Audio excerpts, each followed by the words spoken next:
Hello, mi gente. Cuente todo. Bueno, aquí se ha contado muchas cosas, pero Bueno. en una pequeña previa. Pero estamos bien hoy disfrutando un día veraniego en los estados de Nueva Inglaterra. Se ¿A ha qué se suele sentido el llamar, Valen? calor, se ha sentido la brisa, se ha sentido todo. Y usted cuenta, Aquí, ¿sobreviviste a las inundaciones que no de pasaron. Santo Gracias. Domingo y pueblos? No, pero hay muchos Bueno, muchachos, pero yo vi llovió. No, videos no, no. ahí. Pero Hubo, hubo de que tú un bloque de sabes, hielo que cayó en el malecón, ¿no? Fue un eventualidades. granizo. Bueno, yo no sé. Hubo eventualidades por la brisa y sí, Ajá. algunas urbanizaciones y vecindarios se inundaron porque, well, you know. Pero en verdad tampoco fue, o por lo menos, Porque no hay sistema pluvial. ah, pero como lo anunciaron, se esperaba que viniera, mi amor, el apocalipsis.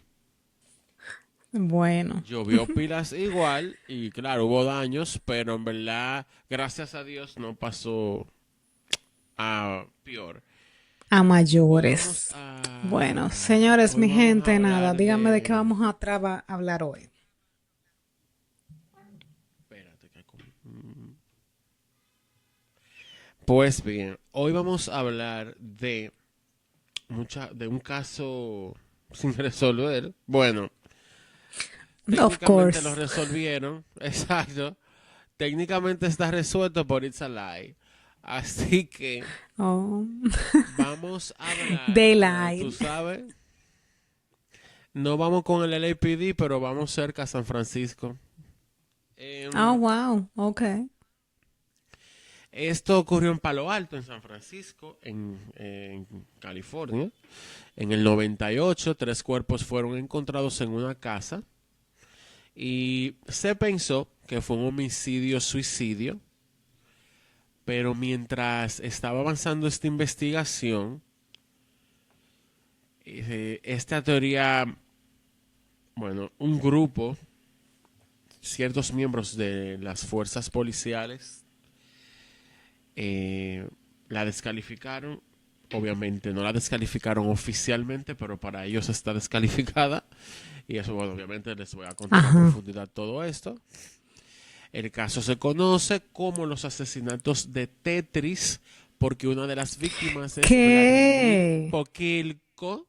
Así es, una de las víctimas es Vladimir Pokilko, uno de los desarrolladores de uno de los juegos más icónicos de la historia, que todavía lo jugamos al día de hoy, que es Señores. Tetris. Yo juego Tetris todas las semanas cuando traigo la compra del supermercado a mi hogar y tengo que meterle en esa nevera. Y Exacto, eso, mi amor, yo gracias. hago un máster, tengo una maestría de Tetris. Ya uno está entrenado. Pues Claro, les voy a cuente contar que entonces. Vladimir Ivanovich Pokilko nació el 8 de abril del 54. Fue un psicólogo soviético, emprendedor y diseñador de videojuegos reconocido por su trabajo pionero en la interacción humano-computadora y por su estrecha relación, como acabo de decir, con el desarrollo de Tetris. Él nace en Moscú, donde creció y y se formó dentro del sistema educativo soviético. Desde joven mostró mucho interés por la psicología, lo que lo llevó a ingresar a la Facultad de Psicología de la Universidad Estatal de Moscú, de la cual se graduó en el 82 y luego obtuvo un doctorado en el 85 en la Academia de Ciencias de Rusia, consolidando su perfil como académico especializado en procesos cognitivos y en la relación entre humanos y tecnología. El tipo era muy, muy Cónchole, inteligente. pero el sistema dámico que no gobierna. ¡Ay, cállate la boca!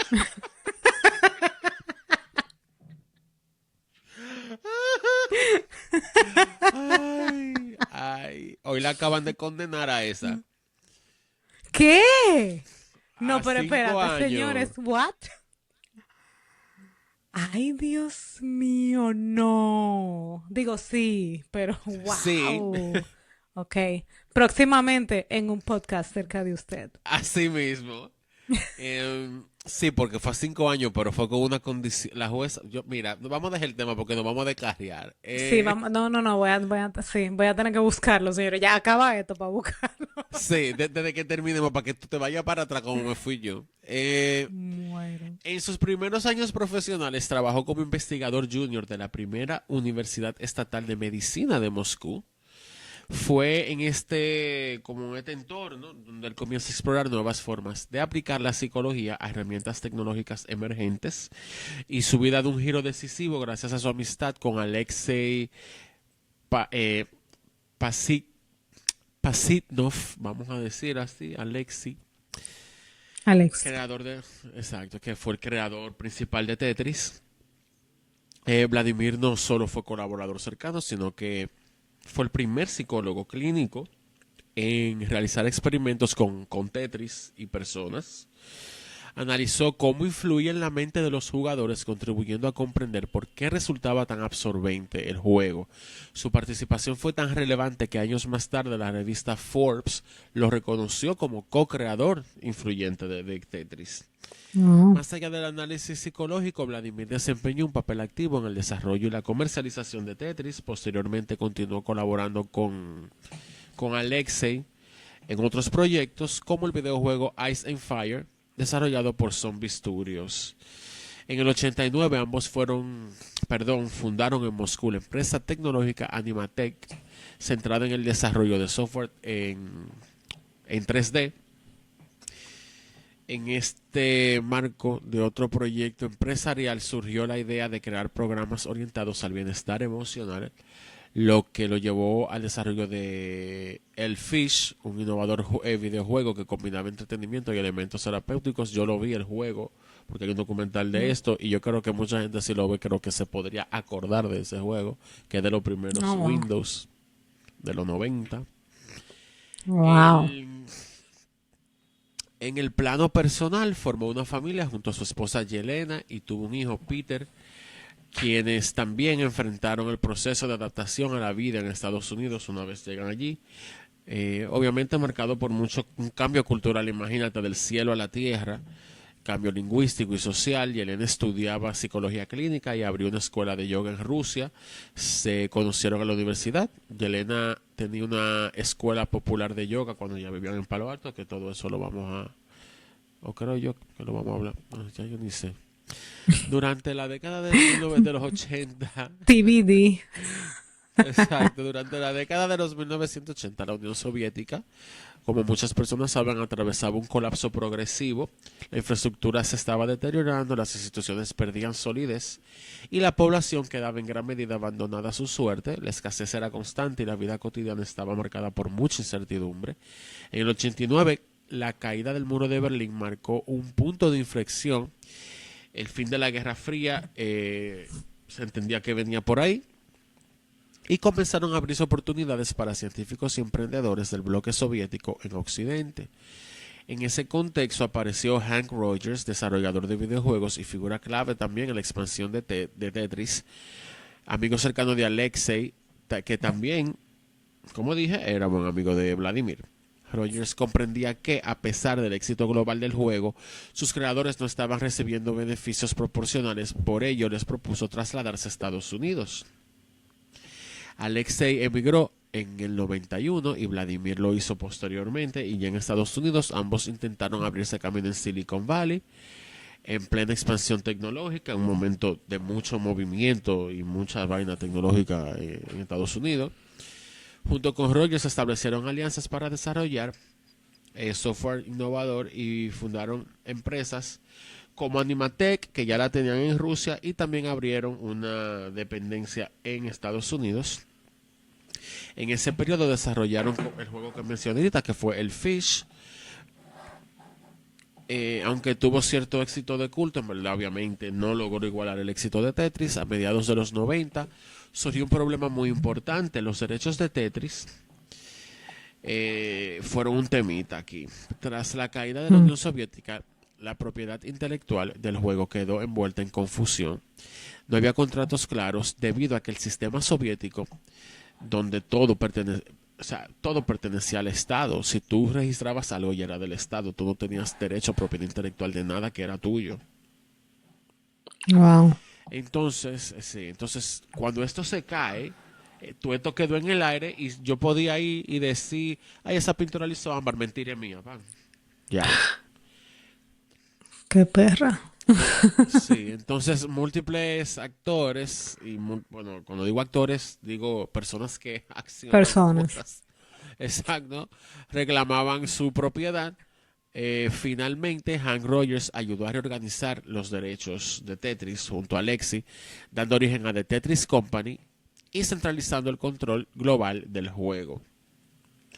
En paralelo a su desarrollo profesional, su esposa Yelena había sido una instructora, como dije, de yoga reconocida en Rusia, pero cuando se van a Estados Unidos tuvo que empezar desde cero. En Palo Alto intentó reconstruir su carrera, abrió un nuevo estudio de yoga, pero aquí tú sabes, le dio más trabajo porque era más competitivo eso en la zona donde ellos vivían. Porque el yoga estaba bien popular. Claro. Bueno, se cae la Unión Soviética, esta gente están estableciéndose en Estados Unidos. Vladimir enfrentó desafíos personales y profesionales en esta época. Tú sabes, como dije ahorita, adaptarse a un sistema completamente distinto. Le resultó bastante difícil, que él ni siquiera no se lo esperaba, lo difícil que le iba a resultar. Y a pesar de sus esfuerzos por consolidarse como emprendedor, tuvo muchas dificultades económicas que lo empezaron a afectar profundamente en su estabilidad. En el 98 estábamos viviendo en Palo Alto. Estaba renaciendo su vida, tuvo varios fracasos empresariales. Su principal iniciativa, que era Animatec, no logró consolidarse. Él básicamente se quedó encargado de Animatec, aunque era con los otros dos. Pero básicamente se la dejaron a él porque los otros dos se enfocaron en The Tetris Company y ahí, en verdad, por el mismo problema de los derechos, él no se le reconocieron a él, básicamente, en ese momento. Creo que fue después de muerto, como que ya quisieron admitir que sí, que él, o Wow. sea, él siempre fue colaborador del desarrollo, pero ahora que se le reconoce como también cofundador. Pero Nimatec no logra consolidarse, deja una situación económica muy frágil a esta familia. A lo largo de ese año hubo mucha inestabilidad, no tenía empleo fijo, buscaba activamente oportunidades en el sector tecnológico, sin encontrar ningún resultado, incluso llegó a enviar cartas solicitando trabajo y bueno, expresaba como la urgencia que tenía de emplearse. Él tenía obviamente esta familia que sostener, esa zona donde ellos, bueno, California es bien caro y San Francisco es bien caro. Gracias. Esa situación generó un ambiente de mucha tensión dentro de esta casa. Además, el proyecto del estudio de Yelena era él que lo financiaba básicamente como para que ella tuviera algo que hacer. Y ya entonces esto pasa a convertirse en una carga adicional para él. Y estaban pasando por un momento muy crítico. En el ámbito, bueno, en este mismo ámbito familiar, también la relación con Juliana se estaba deteriorando, estaba marcada por mucha tensión, el resentimiento y mucha hostilidad.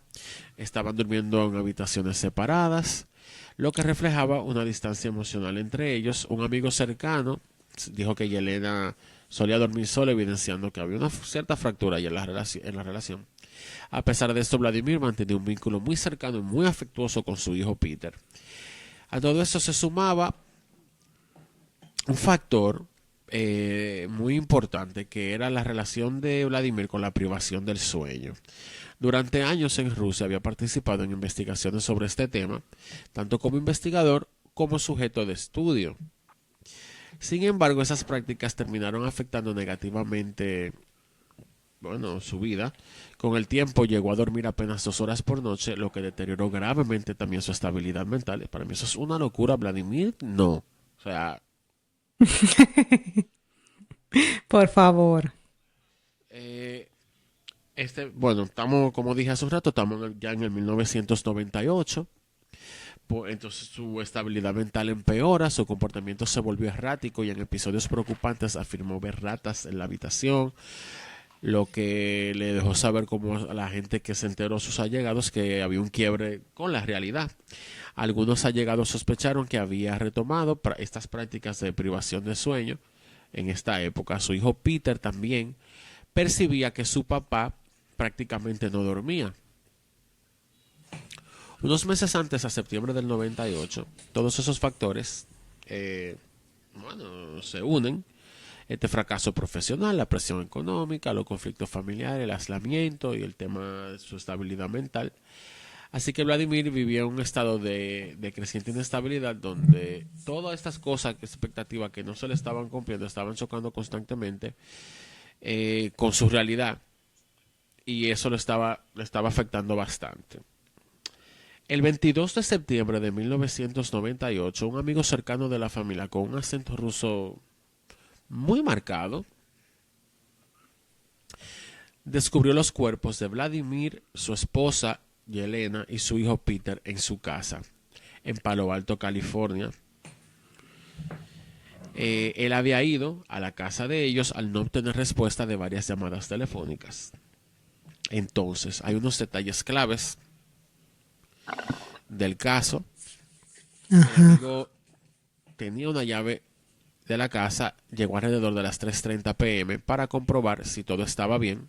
Al entrar a la casa en Fern Avenue, encontró a toda la familia y llamó inmediatamente al 911. La policía llega, halló los cuerpos con heridas graves. Yelena y Peter habían sido golpeados con un martillo y apuñalados en sus camas, mientras que Vladimir fue encontrado con la garganta cortada. Mi amor, hi, mija, prepárate. Prepárate. Este documental, hay un documental donde detallan esto, donde detallan y podrán tener la visual de todo lo que yo cuente aquí, HBO Max. Wow. Y vale la pena 100% ir a verlo. El caso se clasificó originalmente como un doble homicidio/suicidio. Los investigadores creían que Vladimir, bajo una intensa presión financiera y toda inestabilidad que he estado contándoles, lo había hecho. A pesar de esta conclusión, muchos, incluyendo una de las investigadoras, Sandra Brown, que está en el documental y la amo, quiero ser su mejor amigo, sospecharon que excúsame, ese cargo está ocupado ya. Ay, bueno, la gente, la verdad es que hay gente muy freca en la vida. La podemos traer al podcast. Ok. Va a hacerlo en inglés, pero bueno. Entonces, Sandra fue la primera y sus compañeros después fueron cayendo. Sospechan que la escena había sido manipulada debido a incongruencias o cosas que ella entendía que no tenían ningún sentido. Claramente vamos a analizar estas evidencias e incongruencias. Lógico. Pero que ya yo tengo como 5 incongruencias. No, yo sé. Ya yo me las sé. Las incongruencias ya están en mi mente. Y las que faltan, oye. Oh my God. Durante el curso de la investigación entrevistaron a Alexei y a Hank Rogers. Alexei contó que él y Vladimir habían hablado una semana antes de esta tragedia y que se comunicaban con bastante frecuencia. Vladimir no le ocultaba lo que estaba pasando con Animatech a los demás, a Alexei. La empresa iba a quebrar. Estaba, como dije, pasando por dificultades técnicas, no habían tenido ningún tipo de breakthrough ni nada. Habían empleados en Rusia que estaban siendo despedidos y otros en Estados Unidos que también corrían el riesgo ya de perder sus puestos porque la empresa no estaba produciendo nada. Sandra Brown y su equipo explicaron que a lo largo de su carrera habían trabajado en casos en los que ciertos hechos solo podían haber ocurrido de una manera específica. Sin embargo, cuando empezaron a analizar todo, dijeron, es imposible que esto haya pasado de la forma que quieren poner que pasó. La primera evidencia, anoten, fue cuando encontraron los cuerpos. Coordinaron la llegada del médico forense, quien se encargó de trasladarlos a la morgue, mientras la unidad de la escena del crimen comenzaba a procesar la casa. En la vivienda hallaron 2 martillos, uno en cada dormitorio, y este detalle llamó la atención de Sandra. Ella no entendía por qué Vladimir cogió 2 martillos distintos para atacar a miembros de la familia que estaban en la misma casa. Exacto. No tenía ningún sentido que le dieran un martillazo a uno y tiraran el martillo en el piso y fueran, buscaran otro martillo, le dieran un martillazo al niño y lo tiraran en el piso también. Así es. También encontraron un cuchillo de carnicero en la mano de Vladimir. Y esto ha sido el debate de la debatación de todo. Hasta el sol de hoy. No le he vuelto a ver.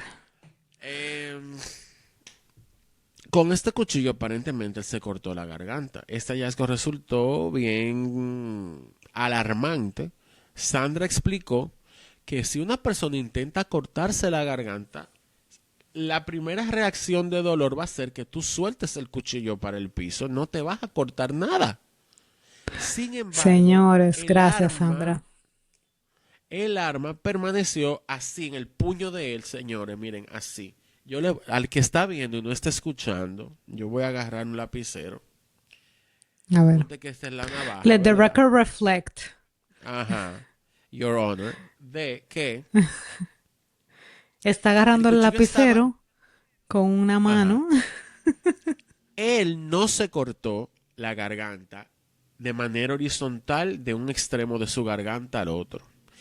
Él se la Claro. cortó de este mismo lado, lo que está mirando, así, que para cortar así, de manera vertical de un lado de la garganta, que para hacerlo tenía que agarrar el cuchillo. Como estaba la navaja, él tenía que agarrarlo como así para poder hacerlo. Sin embargo, estaba agarrado de esta otra forma. Mm, Lo siento al que no está viendo, pero dele para atrás y búscalo que este video ya está en todos lados. claro. El cuchillo estaba de una manera firme en su puño. Además, observaron salpicaduras de sangre en la puerta corrediza detrás de él, en una puerta de vidrio detrás de él que daba para un patio. Él estaba boca abajo, con las manos, brazos abiertos, agarrando su cuchillo. Sandra dijo que le resultaba muy difícil comprender cómo alguien podría cortarse la garganta estando en esa posición, especialmente considerando que las manchas en la pared se encontraban a una altura muy baja para que él se cortara la garganta de la manera que algunos policías investigadores estaban sugiriendo. Estaba muy bajita. Me encanta, bueno, vayan a ver el documental.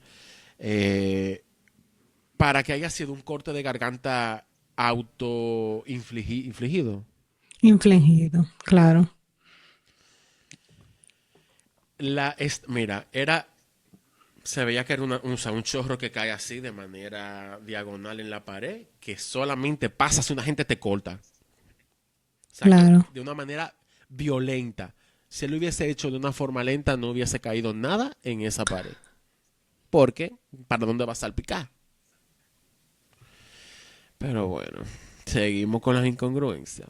En el baño, el grifo del agua del lavamanos seguía abierto. O había sido abierta.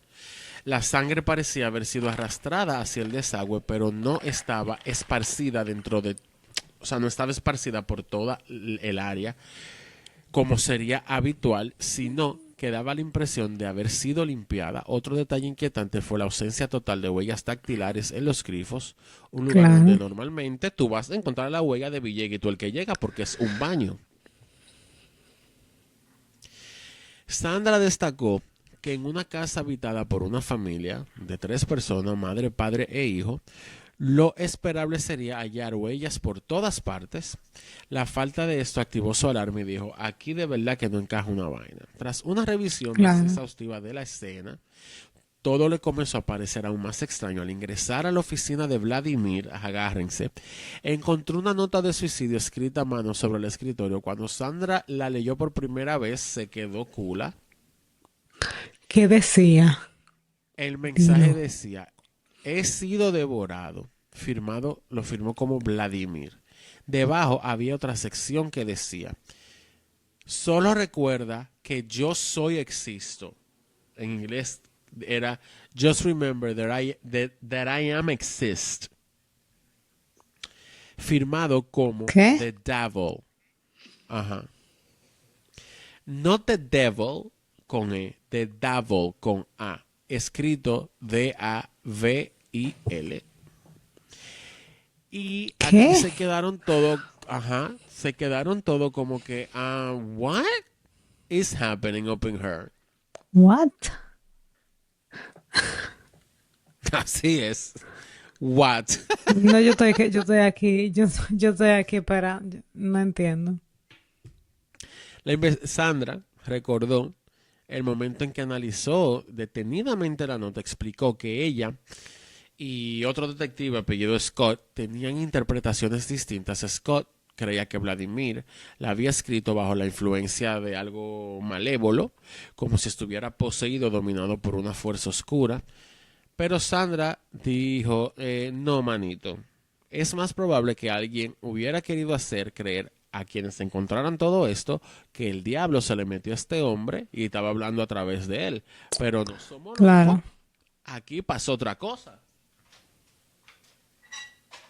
También se descubrió evidencia de que alguien había salido al patio trasero y había quemado varios objetos en el barbecue, en la parrilla, lo cual resultaba muy extraño. Entre los restos había una carta dirigida a un hombre llamado Alexei, de origen ¿Mm? ruso, en la que se hablaba de acciones y fluctuaciones del mercado. Además, se encontraron boletos de avión y documentación relacionadas con viajes. Y aquí surgió una pregunta clave. ¿Por qué alguien quería destruir este tipo de información? ¿Y qué importancia iba a tener eliminarla si ya tú te vas a matar? Okay. A medida que esta investigación avanza, todo parecía cada vez más loco. Las manchas de sangre, el cuchillo, los dos martillos, la nota, cada elemento resultaba extraño por sí solo, pero en conjunto daban la impresión de estar demasiado perfectamente colocado. Esa aparente perfección obviamente no aclaró nada, sino que le complicó la vida a todo el mundo. Al día siguiente, mientras continuaban con las, me encanta esta palabra, pesquisas, Ah, y pesquisas. aguardaban los resultados, exacto, pesquisas, aguardaban los resultados de la autopsia. Finalmente recibieron el informe del médico forense, que lejos de aclarar nada, el informe añadió un nivel completamente nuevo de desacierto y desconcierto al No, caso. ¿cómo va a ser? Se determinó que tanto el hijo como la esposa habían sido asesinados con dos golpes contundentes en la cabeza, propinados por un martillo. Posteriormente, Okay. a cada uno de ellos se le dio 11 puñaladas, sumando un total de 13 heridas a cada uno. Para Sandra, la coincidencia en el número de lesiones no era casualidad, era un patrón deliberado. La combinación de golpes y apuñalamiento le parecía un claro exceso de violencia. No lograba comprender por qué alguien recurriría a ambos métodos si ya lo mataste con dos martillazos. Claro.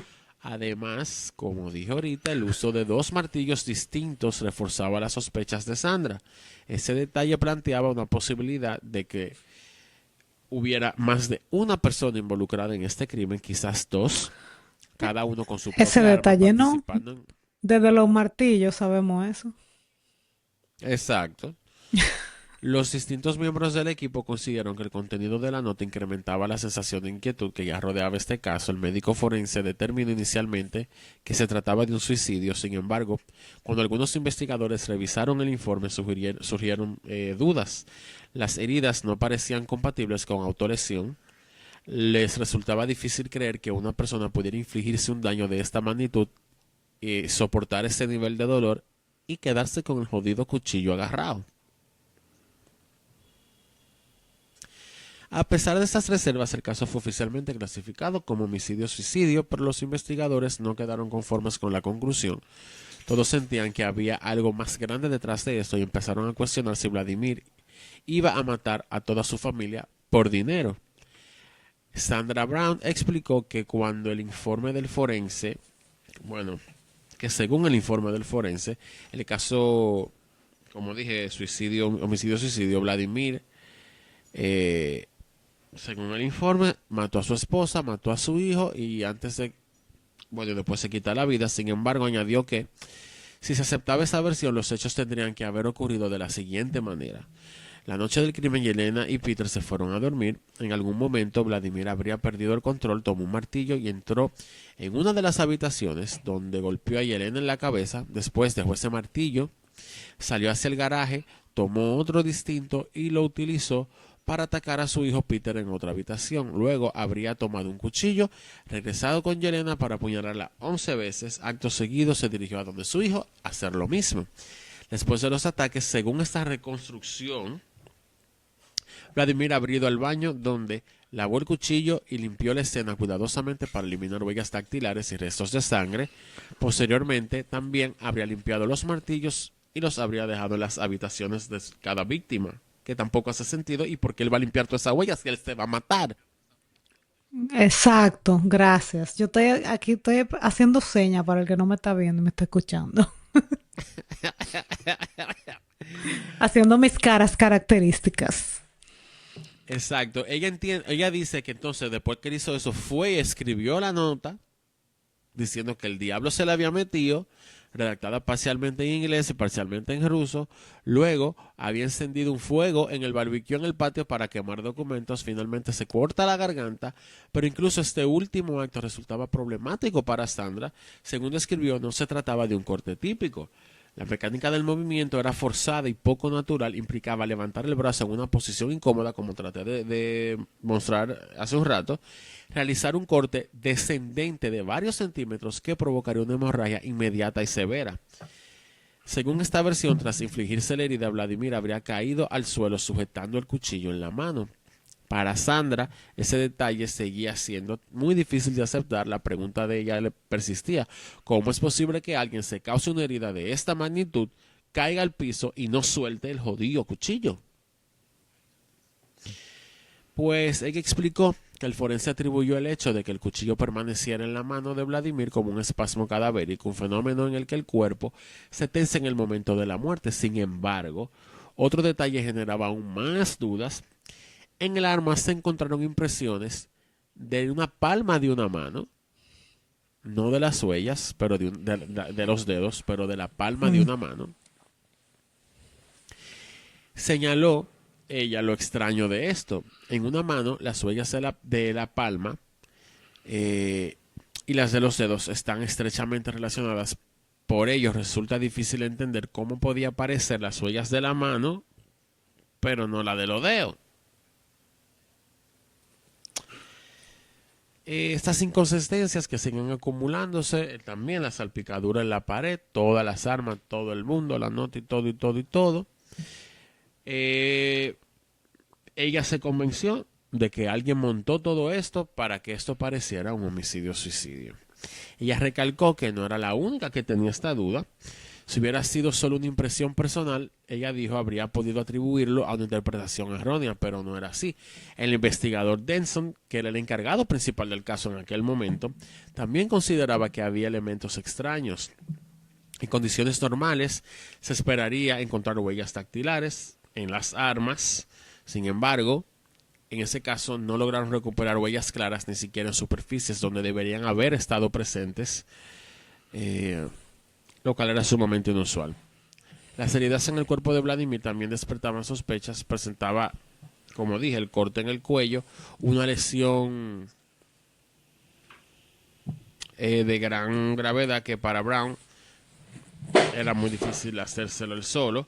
Además, se identificaron dos heridas de vacilación que suelen aparecer en casos de suicidio. No obstante, Denson advirtió que este tipo de lesiones también pueden producirse cuando otra persona sostiene un arma contra una víctima, por lo que no constituyen una prueba concluyente de suicidio.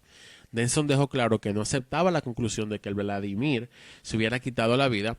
Ante sus dudas, solicitó que la ciudad contratara una segunda patóloga forense para revisar nuevamente el caso y emitir una nueva evaluación. Mientras estaban esperando los resultados de esta segunda autopsia, el equipo continuó investigando a fondo la vida de Yelena y Vladimir, sus orígenes, relaciones y las personas en su entorno. Durante este tiempo realizaron muchísimas entrevistas. Según quienes lo conocían, Vladimir era una persona tranquila y afable, Ninguno de sus allegados recordaba haberlo escuchado ni siquiera alzar la voz nunca. No era alguien propenso a reacciones violentas ni perder el control. Incluso en momentos cuando él estaba enojado, su respuesta más común era simplemente retirarse de ahí. En un caso de esta naturaleza, una de las primeras hipótesis suele ser la existencia de antecedentes de violencia doméstica. Por ello, los investigadores revisaron registros judiciales en busca de órdenes de restricción o denuncias previas o posibles intervenciones de la policía en la casa de esta familia. Sin embargo, no se encontró absolutamente nada. Los investigadores no encontraron ningún indicio de violencia dentro del matrimonio, no había señales de conflicto grave ni evidencia de violencia doméstica. En otros casos era común que durante las entrevistas surgieran antecedentes como problemas de ira, consumo de drogas o alcohol, factores que a menudo ayudaban a explicar ciertas conductas extremas. Sin embargo, en este caso tampoco se encontró nada de eso, no existía ningún elemento al que pudieran recurrir para justificar un acto de esta magnitud. Nada sugería que Vladimir fuera capaz de un nivel de violencia tan extremo o aún más de brutalidad. Los investigadores también descubrieron que semanas antes del crimen, Vladimir había intentado transferir la escritura de la casa únicamente a nombre de su esposa. Según lo que le comentó a su abogado, su intención era protegerla en caso de que algo le pasara. Quería asegurarse de que ella heredara la propiedad sin conflictos.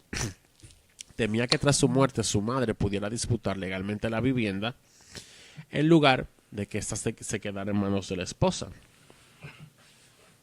No sé por qué, porque ¿qué tiene que ver la mamá con esa casa? Pero bueno. Exacto. Quizá él pensaba que eso era la Unión Soviética. Bueno. Entonces, todo esto planteaba una contradicción.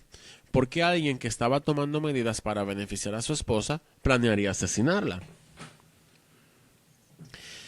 Quienes hablaron con Vladimir coincidían en que se expresaba con orgullo de su familia, destacaba los logros de su esposo y de su hijo, y siempre se refería a ellos de manera positiva. Para la investigación, cometer un acto así implicaría un perfil extremadamente perturbado.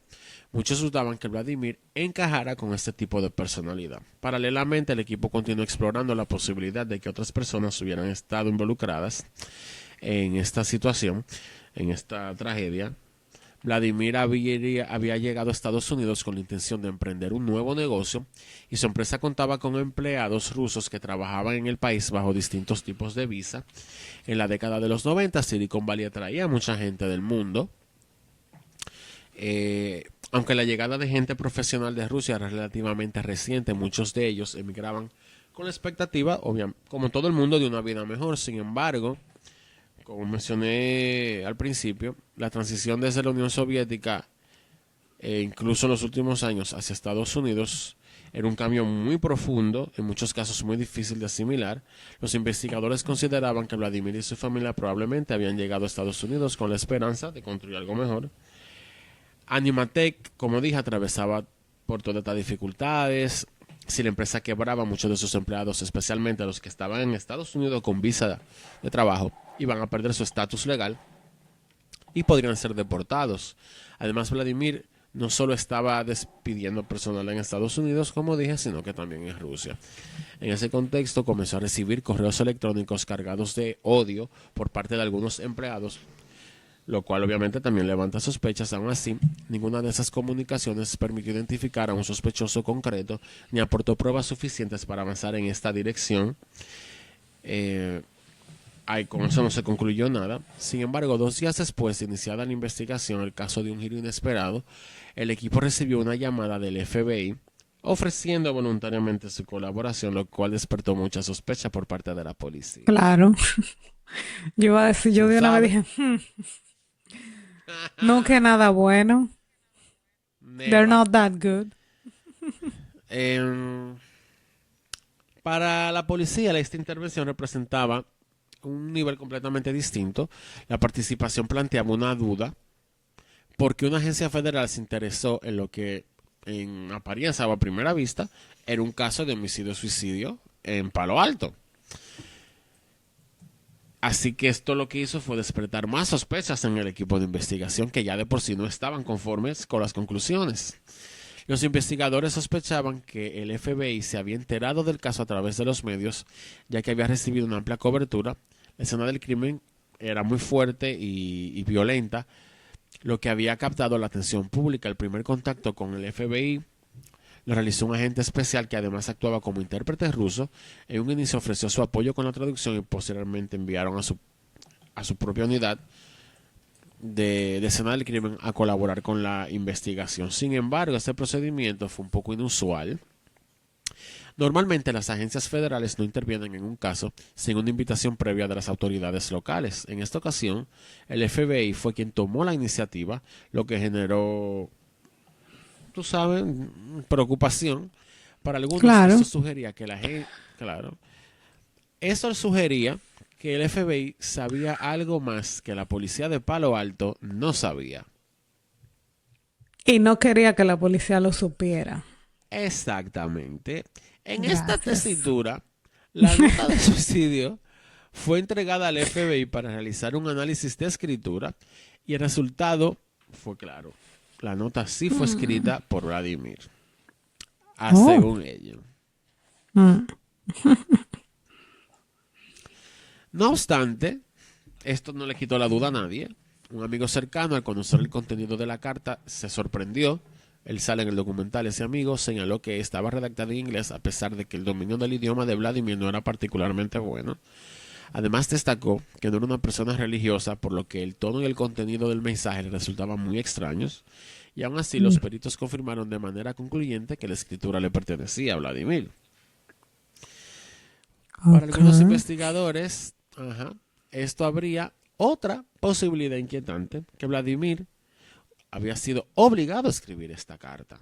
Que creo que eso también muchas veces lo han determinado, pero bueno, aquí como que no indagaron más porque fue el FBI y you'll know.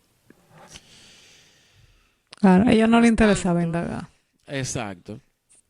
Mientras tanto, con el FBI involucrado comenzó a surgir nueva información, en ocasiones más amplia de la que el equipo local manejaba hasta ese momento. En Palo Alto existía una comunidad rusa bastante unida, donde muchas personas se conocían entre sí. Dentro de ese entorno, varios conocidos de la familia de Vladimir manifestaban serias dudas sobre la versión oficial. Lo, lo mismo, resultaba súper raro que una persona con el carácter de Vladimir haya sido capaz de hacer eso. Nadie, nadie pensó en ningún motivo que lo podría llevar a esto. El tiempo sigue pasando, empezaron a circular rumores. Algunos miembros de esta comunidad rusa empezaron a insinuar la posible participación de la mafia rusa en este lío. ¿Cómo? Así fue. Surprise, surprise for no one. La investigación, bueno, los investigadores aquí están escépticos con esto. Ellos entendían como que, bueno, está todo como un poco exagerado, pero aparentemente estos comentarios fueron reiterados una y otra vez, así que no pudieron descartar esto del todo.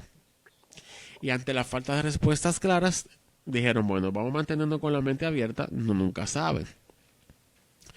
Los investigadores señalan que esta teoría no provenía de una sola persona.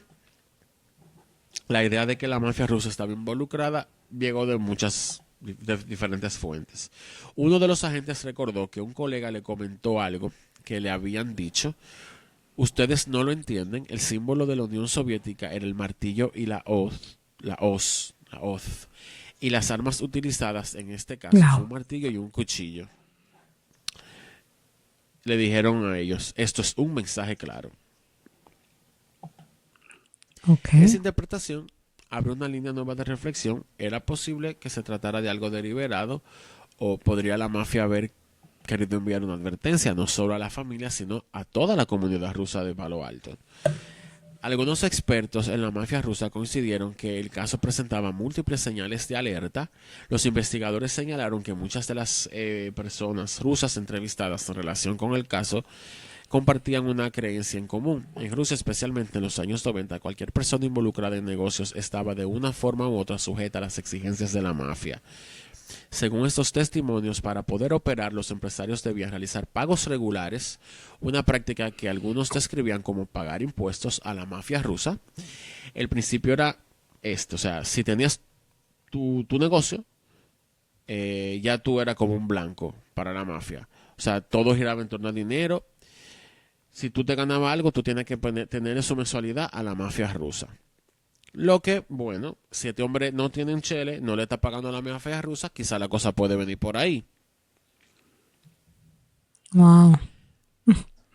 Se comenzó a analizar la historia de Vladimir con el Alexei. Ambos, como dije, salieron de Rusia, habían iniciado actividades empresariales en Estados Unidos y esto abrió otra posibilidad. Y si alguien en Rusia no veía con buenos ojos este movimiento también, era posible que el crimen organizado intentara beneficiarse de las ganancias que esperaban generar en el extranjero.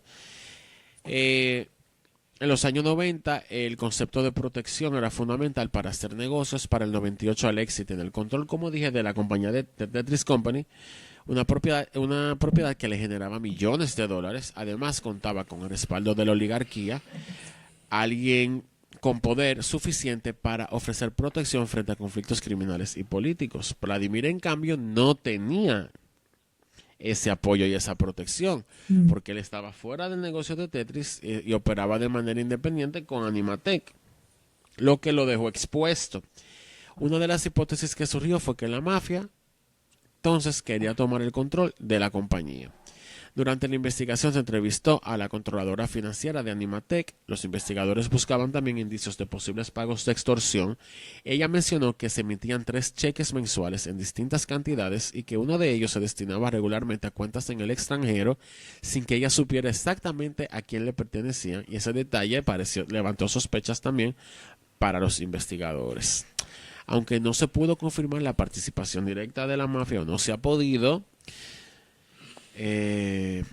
como dije, la investigación no ha cerrado, como que no se cerró a que eso es una locura.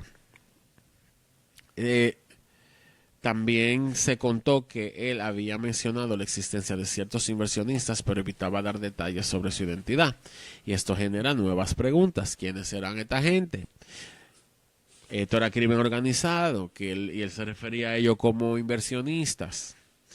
Además, algunos expertos señalaron que esos posibles inversionistas, exacto, podrían no haber comprendido de todo el funcionamiento de la industria del software ni los costos de operar en Estados Unidos, que son muy distintos a Rusia. Esto podría haber generado tensiones, especialmente si esperaban retornos rápidos o la devolución inmediata de alguna inversión. Muchas veces el crimen organizado, bueno, muchas veces no, el crimen organizado tiene regla bien tajante. Una deuda no se paga, o sea, si una deuda no se paga hay consecuencias extremas para el que debe y todo el que lo rodea. En paralelo, algunos investigadores ampliaron el análisis al contexto político de la época. Señalaron que en el 98 Vladimir Putin asumió un papel clave dentro de los servicios de seguridad rusos, en un entorno donde las conexiones entre el poder político y redes criminales eran motivo de debate. También destacaron que el control y seguimiento de flujos financieros era una práctica relevante en ese sistema. La investigación también recordó que a principios de los 90 hubo otra muerte de alto perfil vinculada a la historia de Tetris. Can, can, can. Wow. Can, can.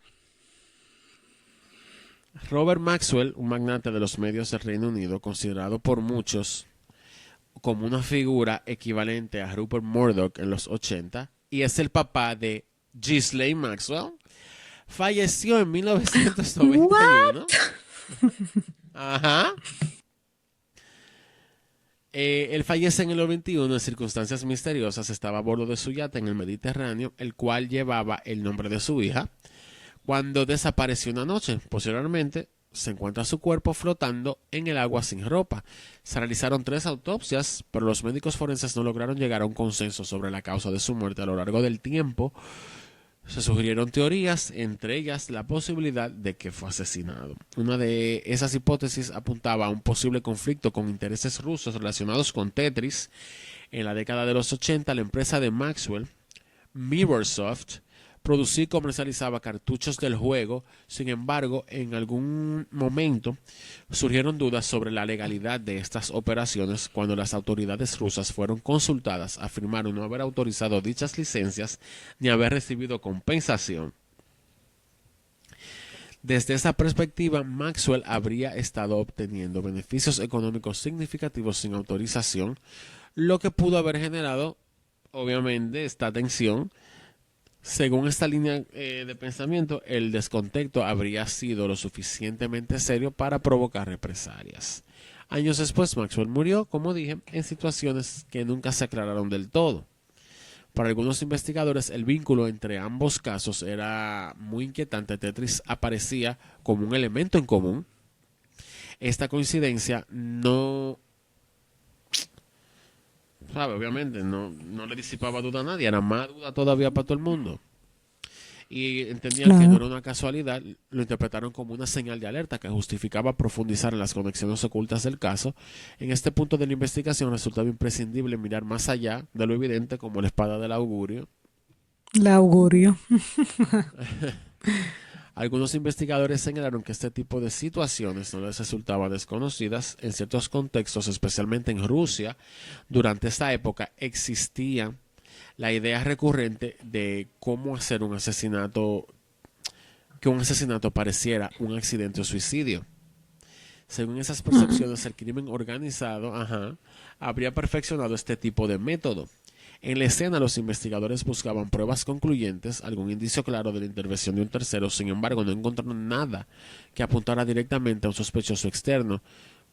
Como ya dije, no había huella de ningún tipo. Toda la evidencia biológica correspondía a los miembros de la familia. Pero esa ausencia de pruebas también generaba dudas, al igual como si hubiesen aparecido. Algunos planteaban una cuestión que era razonable esperar que los asesinos profesionales dejaran rastros evidentes como huellas o errores en la escena.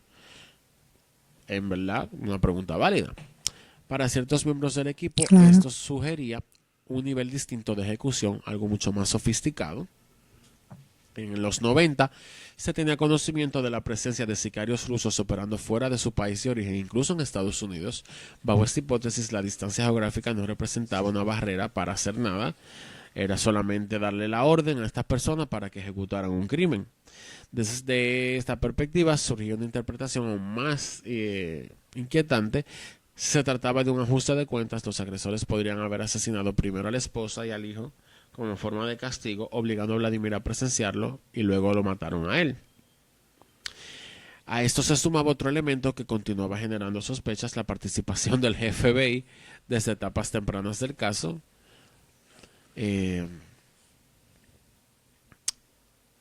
Aquí había como una combinación de posibles intereses económicos, conexiones internacionales y la intervención de esta gente. Con millones de dólares en juego y múltiples factores sin explicación clara, la sensación de las autoridades era que aquí no encajaba nada. Para varios de los implicados en la investigación había indicios suficientes para pensar que detrás de esto podía haber una realidad más compleja de lo que aparentaba. Obviamente por eso el FBI está ahí, aunque ellos no quieran decirlo. La investigación seguía abierta a la posibilidad de una conexión con la mafia rusa con base en su experiencia en homicidios. Algunos investigadores sabían que en ocasiones los sospechosos asisten a funerales. Por ello, Denson pidió al detective Brady que acudiera al funeral y tomara fotos. El objetivo era identificar a los asistentes y detectar cualquier presencia inusual. Dado que ya habían entrevistado a los familiares, amigos y compañeros de trabajo, podían reconocer fácilmente a la mayoría de las personas. Sin embargo, hubo varios individuos que no coincidían con este círculo. Se trataba de hombres corpulentos vestidos con abrigos largos cuya presencia resultaba llamativa. Más claro de ahí, ya yo no sé cómo, Claro. Ninguno de los asistentes pudo identificarlos. Para los investigadores, fueron alarmas. Si existía alguna conexión con la mafia rusa, estas personas que estaban ahí, estos hombres, podían estar relacionados, aunque nunca se logró confirmar quiénes eran. Mientras el equipo debatía estas teorías, llegaron los resultados por fin de la segunda autopsia. El informe ¡Aleluya! ¡Aleluya! El informe tenía 200 páginas, reafirmaba la conclusión inicial. Oh Se my trataba de un God. homicidio-suicidio cometido por Vladimir. Esto es una locura. Es que si ustedes ven lo que él se hizo en el cuello, no hay manera de que eso haya No sido estoy él. convencida. Y lo voy a ir a la ver, pero no me convence. Para algunos investigadores, este dictamen obviamente se quedaron todos en un taco. Consideraban que esa conclusión cerraba Claro. prácticamente cualquier posibilidad de continuar con esto. Con dos patólogos respaldando la misma teoría, cualquier intento de imputar a un tercero se volvía ya casi inviable desde el punto de vista legal. Aún así, persistían las dudas. El equipo igual estaba inconforme.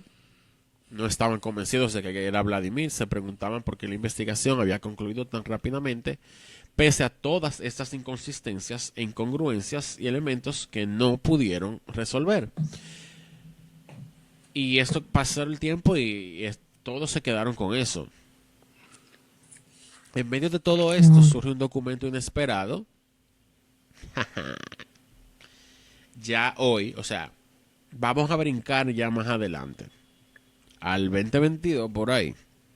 2023. Ajá.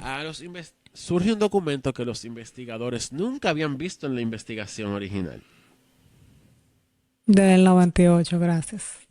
Ajá.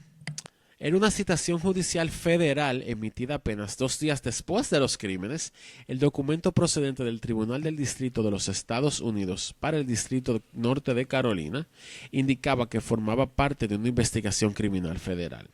La orden requería la entrega de toda la información relacionada con Vladimir Pakilko, incluyendo registros financieros y cuentas. Este detalle resultaba especialmente llamativo ya que en ese momento ni siquiera las autoridades locales habían avanzado hasta este punto en la recopilación de documentación. Además, el hecho de que la citación provenía de una instancia federal y no de tribunales legales o estatales sugería que el caso podría estar vinculado a una investigación de mayor alcance que estaba abierta desde mucho antes de la muerte de este señor. Claro. Y por ende el FBI Para, se involucró. ajá, para la investigación, o los investigadores, esto planteaba nuevas preguntas. El FBI había estado colaborando en el caso, pero no había compartido información sobre una posible investigación paralela de esta magnitud. La implicación del Departamento de Justicia y de un tribunal federal en una etapa tan temprana resultaba, alarmante o le llamaba la atención. Para algunos, esto reforzaba la sospecha de que existían elementos del caso que no habían sido revelados al equipo local. Eh, Nadie había podido entrevistar a un agente del FBI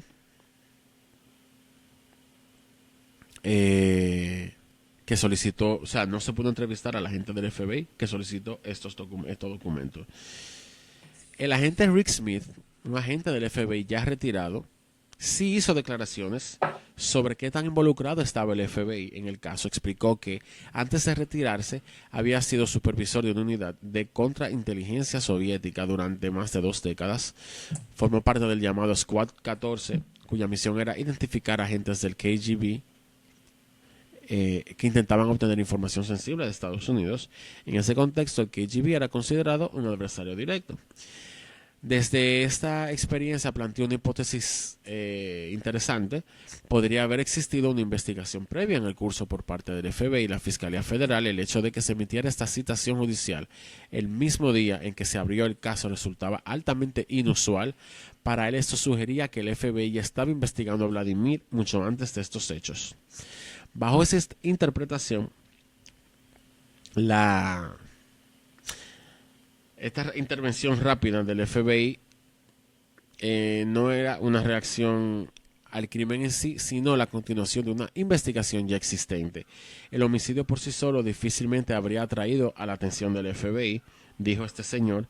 Debía existir otro elemento, algún vínculo adicional que justificara esta implicación. Una de las posibilidades que se consideraron fue la conexión con el crimen organizado, en particular con las redes de la mafia rusa en las que la empresa de Vladimir podría haber estado involucrada. Sandra decidió profundizar por su cuenta, revisó documentos, identificó a una persona vinculada a una citación federal y logró localizarlo. Se trataba de un asociado comercial de Vladimir, alguien que también se consideraba su amigo. Al contactarlo, percibió de inmediato su preocupación.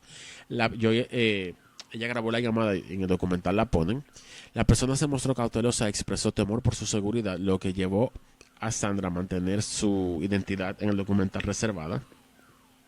Sin embargo, la conversación reveló información significativa. Según este testimonio, el FBI lo había entrevistado en el marco de una investigación propia distinta a la llevada a cabo por la policía local. Además, afirmó que los agentes le mostraron documentación que no coincidía con los informes de la investigación de Palo Alto. Este dato resultaba especialmente relevante. Indicaba que el FBI estaba desarrollando una línea de investigación paralela con información, como ya dije, que la policía local no tenía acceso. Para los investigadores, esto reforzaba una sospecha persistente que el caso tenía dimensiones ocultas y que existían elementos claves que nunca se le fueron compartidos.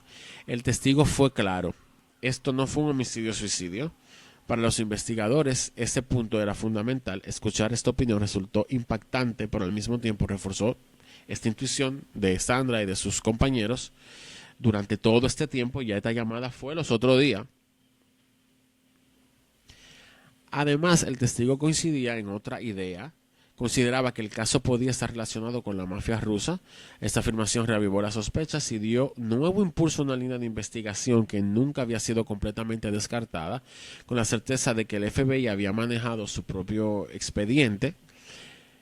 Los investigadores decidieron presentar una solicitud bajo la Ley de Libertad de Información, el FOIA, el FOIA. El FOIA. Exacto. Esperaban acceder a documentos relevantes, pero no se les concedió. El FBI rechazó la solicitud, indicando que no existían registros que correspondieran a los solicitados. Sin embargo, la redacción incluía una fórmula muy llamativa. La agencia dijo: la agencia no podía confirmar ni negar la existencia de dichos documentos. O sea, no lo negaron. Para los investigadores, esto fue muy ambiguo y fue frustrante. Por un lado, parecía negar la existencia de la información, por otro, dejaba abierta la posibilidad de que sí existían. Dado que el FBI había participado en el caso, esta negativa generaba aún más dudas si se trataba de una investigación conjunta, porque el equipo de la policía no tuvo acceso a más nada. La falta de transparencia tenía a esta gente más inquieta. Sandra es una CSI retirada, pero ella sigue investigando este caso. Para algunos investigadores, esa situación recordaba patrones complejos y opacos que habían observado anteriormente en contextos relacionados con Rusia. Más de 20 años después, Sandra volvió a Palo Alto, a la casa, a ver la evidencia también, para refrescar la memoria. Ella contó que al revisar el estado de las pruebas se encontró con una noticia inesperada. Cuando ella se reunió con la encargada de custodia de evidencias, a quien ella dijo incluso que ella misma fue la que contrató, recibió una respuesta que la dejó en shock. Toda la evidencia había sido destruida. El registro indicaba que la destrucción se realizó el 31 de marzo del 99, dígase, 6 meses después de los crímenes. Ah, no. Ay, ay, ay, ay, ay. Ella se queda como que, cónchale, aunque haya sido un homicidio-suicidio, el caso incluía 2 víctimas de homicidio. Como que en circunstancias normales la evidencia de este tipo de casos se conserva durante más tiempo. Ella se encontraba una locura que en 6 meses lo hayan eliminado. Pero que ni un suicidio solo dura 6 meses. Exacto, o sea, es una locura. Según la encargada de evidencias, la decisión fue tomada tras consultar con supervisores del área de investigaciones, quienes dieron la orden de proceder con la destrucción, pero no aclaraba la razón. Esto generó muchísima incertidumbre con Sandra. Obviamente, sin la evidencia física ya no era posible realizar nuevos análisis, comparar indicios o revisar detalles que podrían haber sido claves para esclarecer el caso. A pesar de ello, el expediente sí seguía disponible. Dado que la conclusión del caso dependía en gran medida de los informes forenses, Sandra decidió intentar contactar a los médicos que realizaron las autopsias con la intención de que explicaran sus hallazgos. Antes de seguir, quiero decir que cuando ya le dijeron quiénes mandaron a destruir la evidencia, era el encargado del caso y otro de sus compañeros también, que lo aprobaron. Wow. Pero total, the plot thickens. Ya tú sabes. Bueno, ella busca otro forense, ¿verdad? Y le lleva el expediente con todas las fotos, porque las fotos de las autopsias sí están. Ella trató de localizar al que la hizo originalmente, pero no lo logró. Y el otro, el que hizo la segunda, rechazó participar en el documental. Ella buscó al doctor Mike Arnold, que es un forense reconocido que ha hecho más de 5,000 autopsias. Como dije, fueron Denson y el detective Wong que aprobaron eso, y en el documental ella los confronta y ellos niegan haber aprobado eso. También, bueno. Así es. Ya tú sabes. Ella le está explicando al doctor Mike Arnold toda esta situación, obviamente, y el doctor Arnold fue directo. Cuando evaluó todo, le dijo que según su experiencia los hallazgos eran más consistentes con un triple homicidio que con un homicidio-suicidio. Él dice que con sus 40 años, de trayectoria y habiendo determinado suicidios en numerosos casos, afirmó que este caso en particular era muy sospechoso ese suicidio. Dijo que al analizar la herida del cuello de Vladimir señaló un punto clave. La lesión afectaba la vena yugular, pero no la arteria carótida. Esa distinción es fundamental. Mientras que la carótida es un vaso de alta presión cuya sección provoca una hemorragia rápida y letal, la yugular es de baja presión, lo que implica un sangrado más lento. Eso sugiere que Vladimir no habría muerto de forma inmediata. De hecho, habría tenido un margen de tiempo antes de perder la vida, quizás hasta de llamar al 911. En ese contexto le resultaba difícil explicar por qué habría mantenido el cuchillo en la mano durante todo este periodo cuando lo encontraron. Lo esperable, dice él, sería que, consciente del dolor, lo soltara o intentara sujetarse a la herida y tapársela.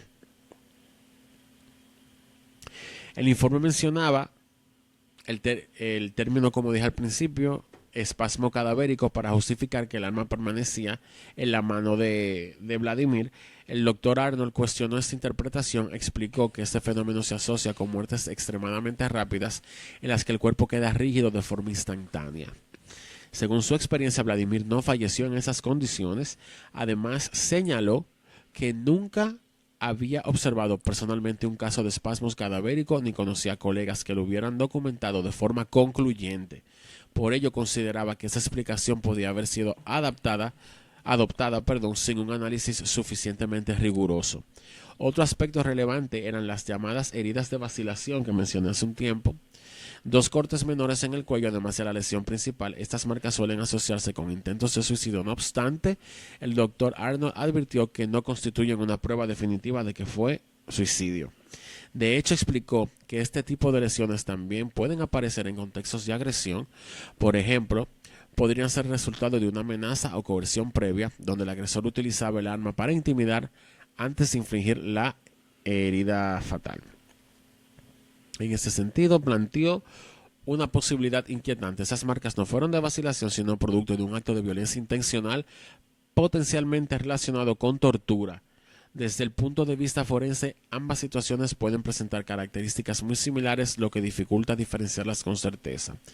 El doctor Arnold también destacó otro hallazgo relevante en el informe de la autopsia, una abrasión en la cabeza de Vladimir en forma de U y aproximadamente 1 pulgada de ancho, que no se mencionó en las otras. Wow. Él dijo que no podía descartarse la posibilidad de que esa lesión habría sido causada por un golpe con uno de los martillos, dado que las otras 2 víctimas presentaban heridas de este tipo. Resultaba razonable considerar que Vladimir también podría haber sido atacado de la misma forma. En este caso se trata de un golpe tangencial, dijo él, lo suficientemente fuerte como para aturdirlo o dejarlo inconsciente, pero no necesariamente para fracturarle el cráneo. Esa posibilidad habría un escenario distinto. Si Vladimir fue golpeado y perdió la conciencia o quedó incapacitado, ello explicaría por qué no reaccionó de forma defensiva ni tampoco intentó evitar su propia lesión. El hecho de que muriera lentamente sin realizar movimientos significativos para salvarse sugería que podrían haber que alguien lo estaba inmovilizando o que él estaba inconsciente. Desde esa perspectiva, el doctor planteó una hipótesis alternativa. Vladimir pudo haber sido golpeado, caer al suelo y en este estado recibir la herida del cuello que finalmente le causa la muerte. Posteriormente, alguien habría colocado el cuchillo en su mano para simular el suicidio. Ante la pregunta directa de si consideraba que Vladimir había asesinado a su familia y luego se habría quitado la vida, el doctor Arnold fue claro, dijo: existían demasiados problemas con esta teoría, demasiadas inconsistencias para no lograr explicar. Que no lograba explicar. Para él, un caso con tantos elementos sin resolver exigía cautela. Señaló que la presencia de autoridades federales desde etapas tan tempranas de la investigación era un factor que no podía ignorarse. En su experiencia, la participación del FBI solía estar claramente justificada por cuestiones de jurisdicción, como delitos ocurridos en propiedad federal o territorios específicos. Sin embargo, afirmó no haber visto al FBI involucrarse en casos de suicidio de este tipo, lo que reforzaba la idea de que aquí existía algo más profundo. Desde su perspectiva profesional resultaba prematuro y dijo que incluso irresponsable cerrar el caso con una conclusión definitiva sin aclarar esas inconsistencias. Para él la situación evidenciaba un problema fundamental. Ningún elemento que encontraron en esa casa encajaba. Sandra, por su parte, reconoció el impacto del análisis del doctor. El hecho de que un experto externo sin vínculos previos al caso llegara a estas conclusiones similares reforzaba sus propias dudas. En ese punto, la sensación compartida ya era de todos, era la misma, había todas cosas que no encajaban. Hay un sospechoso que se menciona en el documental una y otra vez, pero como aparentemente esto está siendo investigado, no se mencionó quién es. Y como te dije, Wong y Denson insisten que por más que ese reporte diga que ellos aprobaron la eliminación de esas pruebas y evidencias, no fueron ellos en ningún momento que las eliminaron. Este caso está abierto y la pobre Sandra sigue dándolo todo, mi gente. Bueno, que siga ahí, Sandra. Ese caso lo tenemos, Sandra. A mi gente. Señores, wow. Amiga, muy fuerte todo. Muy fuerte todo, pero nada, tendremos que, a lo mejor se hace una parte 2 del podcast si hay algunas novedades del episodio, perdón. Para tirarla por ahí. Nada, gracias por la pero sintonía, nada, lo propio. Esto no encajó como el Tetris, así que ay, sí, ya lo to sabe. be continued. Qué ironía. Pero gracias, mi gente, por todo, por la sintonía. Seguimos aquí, hagan lo propio, como dice Joel. Y nos vemos en la próxima entrega de Pop Crime Files. Bye. Si te gustó este episodio, ayúdanos a seguir investigando, dejando tu comentario y siguiéndonos en Spotify, YouTube o en tu plataforma de streaming favorita. Tu apoyo nos ayuda a seguir trayéndote los casos más impactantes. Y si te quedaste con deseos de un chin más, únete a nuestra comunidad en patreon.com/popcrimefiles para contenido exclusivo, episodios extra y material inédito. Nos encanta compartir este viaje contigo. Gracias por escuchar y por ser parte de nuestra familia Pop Crime Files. Hasta la próxima.